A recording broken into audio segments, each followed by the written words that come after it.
L'outil magique pour faire du mouvement dans une vidéo 360, tu le sais maintenant, c'est le mini câble cam de chez Noxon. On est parti pour la pratique. J'emmène tout de suite avec moi sur le lieu de tournage où on va installer le câble cam. Je vais te montrer en détail les choses qu'il faut respecter. Je vais te montrer l'équipement global qu'il faut prévoir pour ce type de prestation. Et tu vas voir, ça devrait te plaire. Si tu ne connais pas le câble cam que je vais utiliser, je t'invite à aller voir directement la fiche ici et de revenir après. Sinon, tu ne vas rien comprendre à la vidéo, tu vas rater des morceaux. Donc tu veux souvent faire des travelling, importer du mouvement dans tes vidéos 360, mais tu ne sais pas comment faire pour que ce soit facile à mettre en place, facile à traiter la post-prod et pour que ce soit rentable tout simplement. Donc tu es plutôt bien tombé sur cette vidéo, on est parti tout de suite. Alors nous voici à l'extérieur, là je vais essayer de trouver un petit coin, j'ai garé ma camionnette et je vais te montrer qu'il y a plein d'éléments sur lesquels on ne peut pas forcément fixer ce câble cam. Je prends l'exemple de ces barrières là, si vous tendez vraiment fort et que vous mettez énormément de tension sur des très courtes distances, voire des grandes distances, croyez-moi ça va être compliqué. Donc là je trouve mon petit lieu, je pense que cet arbre ici va pouvoir faire l'affaire. Des arbres, des bons vieux arbres bien gros, ça va fonctionner. Tout ce qui est artificiel, les barrières comme ça, etc., ça peut très facilement se décrocher, croyez-moi. Donc on essaye de trouver des éléments naturels plutôt costauds, ancrés dans le temps. Les lampadaires, ça va fonctionner aussi.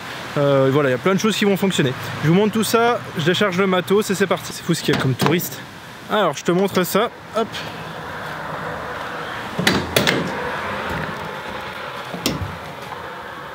Donc voilà ce que ça représente en termes de matos, c'est encore la manette la plus grosse, c'est celle pour l'Insta360 Pro 2, mais sinon c'est pas grand chose. Bon, je crois que j'aurais vraiment pas dû choisir ce spot, en tout cas j'espère que vous m'entendrez toujours. Donc on a bien dans une partie le câble cam, la batterie du câble cam de chez Noxon, toujours intéressant, le système pour mettre de la tension comme je vous l'ai expliqué dans la première vidéo, la base plate pour la Pro 2, la petite télécommande de chez Noxon ici, l'Insta360 Pro 2 avec le module Farsight qu'on va pas forcément se servir dans ce cas de figure. On a bien évidemment un stock de batterie ici pour la Pro 2. On a une tablette pour pouvoir avoir la réception vidéo. Et je vous invite à avoir une clé, un cliquet que je n'ai pas prévu malheureusement, mais vous allez voir que ça va faire l'affaire. On n'oublie pas bien évidemment le système de sangles. Donc vous voyez j'ai des sangles orange, on verra dans la partie juste après que c'est pas le mieux. Ici j'ai un petit truc que je vous mettrai dans la description qui est hyper pratique, vous allez comprendre pourquoi. Et bien évidemment le câble avec tout ce qui est mousqueton et fixation. Quelle idée de faire ça en bord de route et surtout au bord de rivière. Je m'installe et c'est parti pour le chapitre 2.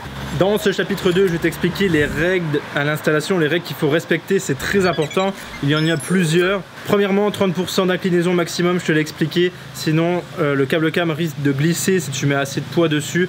À la fin, à ton point de sortie, il va risquer de le rater, de glisser et de se taper un arbre ou de se taper un poteau. Deuxième chose bien importante, il faudra mettre la caméra, bien sûr, avec la zone de stitching pile en face, tout simplement, de votre câble.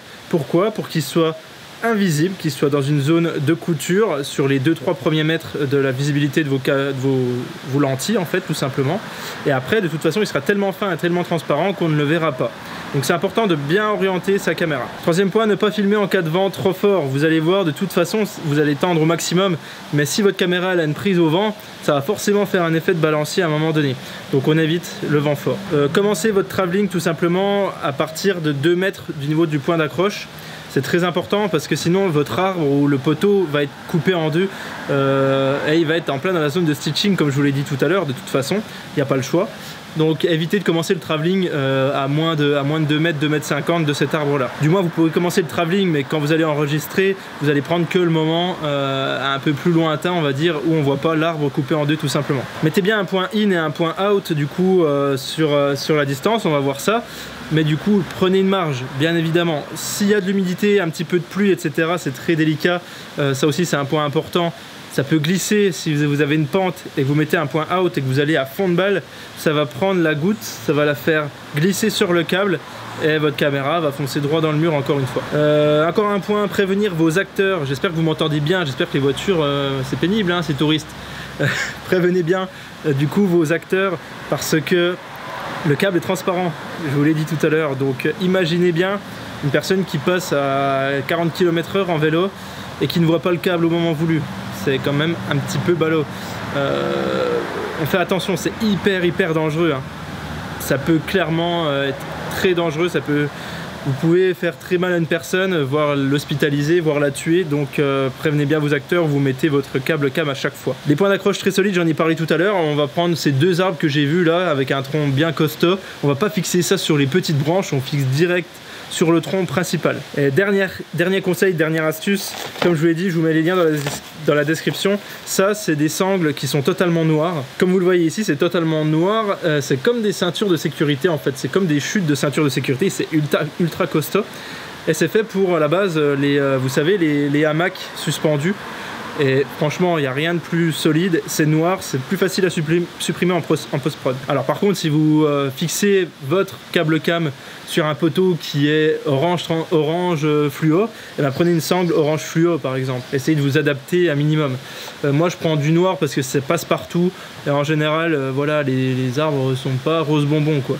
Donc on est parti, on va installer tout ça. Ah oui, et dernier conseil, bien évidemment, j'ai oublié de vous le dire, mais c'est très important sur un tournage, ne laissez jamais votre câble cam installé, même s'il est à 5 mètres de hauteur, et n'allez pas au repas de midi tranquillement, etc., ou revenir le lendemain, ça fonctionne pas. C'est le genre de choses qu'on a tendance à vous voler, quoi qu'il en soit, les gens sont débiles.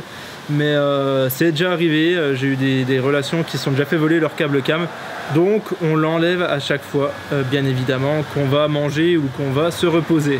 Bon, on n'aura plus le bruit des voitures peut-être, mais on aura le bruit de l'eau maintenant, c'est pas mieux. Donc tout simplement, j'ai trouvé mon arbre, il est plutôt sympa. On va prendre notre sangle, on va la fixer autour.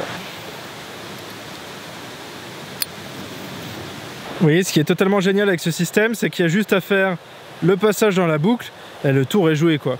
Donc là je vais mettre ma première fixation ici. On voit que j'ai délié mon câble et j'ai le mousqueton ici. Je vais le passer, hop. Je suis désolé, je suis tout seul sur les tournages, donc c'est pas facile. Je le passe comme ceci avec un mousqueton qui est fourni. Et on va aller direction le deuxième arbre avec la bobine, qui se trouve juste là-bas, d'accord ? Et vous allez voir, on a juste à dérouler, vous tenez la poignée centrale et on va jusqu'au bout là-bas. Alors stop, on s'arrête ici.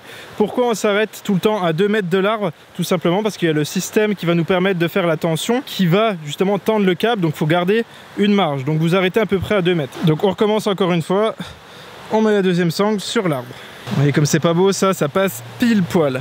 Donc vous voyez ici, en fait je vais prendre ici et je vais faire une boucle avec la fixation métallique qui est fournie dans le kit, et comme ça je peux avoir n'importe quel type de taille de câble à n'importe quel moment. Donc ça c'est ce qu'on appelle faire la boucle. Il faut bien serrer bien évidemment les deux petits boulons, sinon le câble va glisser à l'intérieur, donc ça c'est très important.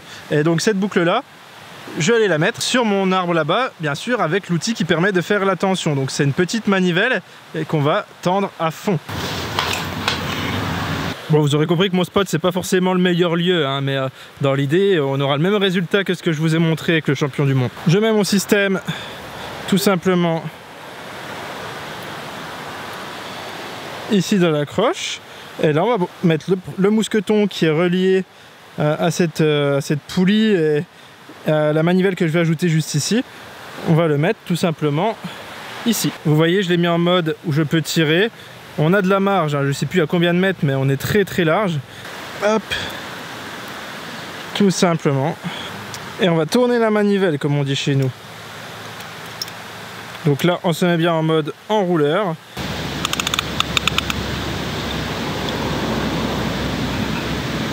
Voilà, j'ai filé l'installation du câble. Tout simplement, la bobine, on la cache derrière notre élément. Si on a du câble de rab, il faut bien le cacher, il faut bien le tirer.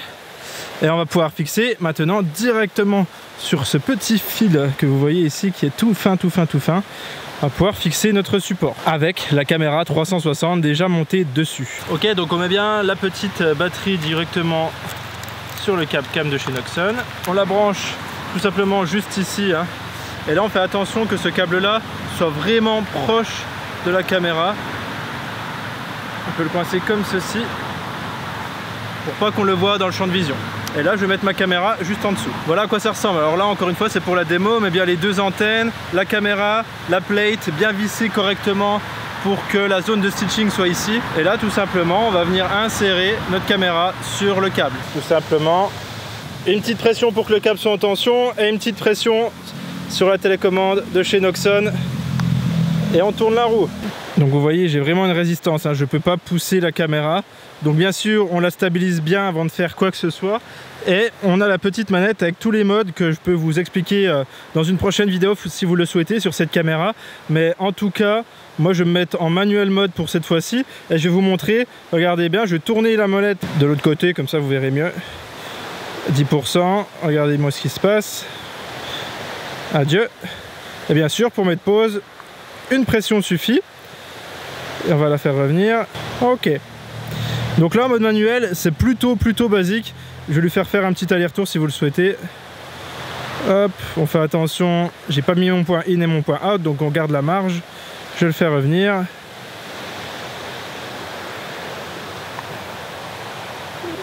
Voilà comment ça marche, très simple. Donc là, bien évidemment, vous lancez votre clap, vous lancez votre enregistrement correctement. Plus vous irez vite, plus des fois ça va être stable, mais prenez de la hauteur si vous allez vite. Plus vous êtes proche du sol, plus il faudra être lentement, bien évidemment, pour des raisons de motion sickness. Donc vous avez un petit système sur le dessus ici qui vous permet d'incliner justement le câble cam. Si vous inclinez à plus de quelques degrés justement votre câble, pour que la caméra soit totalement à l'horizontale. Là je suis dans une situation plutôt droite, hein, donc il n'y a aucun problème. Donc vous voyez ça marche plutôt bien. Je répète, batterie ici, on met bien le câble bien fixé avec du gaffeur. Moi je le gaffe contre ici pour pas le voir dans notre vision. On a bien un emplacement pour mettre le module Farsight. La petite ici, la petite molette qui nous sert à mettre de l'inclinaison. On a le niveau à bulle pour voir si tout est ok. Vous inquiétez pas, ça bouge parce que c'est moi qui fait bouger comme un idiot le câble. On a la caméra, la petite antenne de l'autre côté ici. Je démonte tout ça, on se retrouve au bureau pour la post-prod. Je vais pas vous montrer l'image que j'ai fait ici parce que c'est totalement inutile. Je suis juste pas très loin du bureau pour des raisons d'essence et pour des raisons pratiques. Mais je vais vous montrer ça avec les vidéos que j'ai fait de Rémi Thirion, le champion du monde de VTT. Donc nous revoici au bureau tout simplement. Je vous indique maintenant de rejoindre la partie 3 qui devrait s'afficher sur une fiche pendant votre vidéo. N'hésitez pas à aller recliquer sur le petit point i ici. Où je t'invite bien évidemment à cliquer ici si tu veux voir une vidéo qui t'intéresse toi et rien que toi, ou bien sûr juste en dessous si tu veux voir la dernière vidéo qui est sortie sur la chaîne Immersive Ambition. Vas-y, clique tout de suite ici.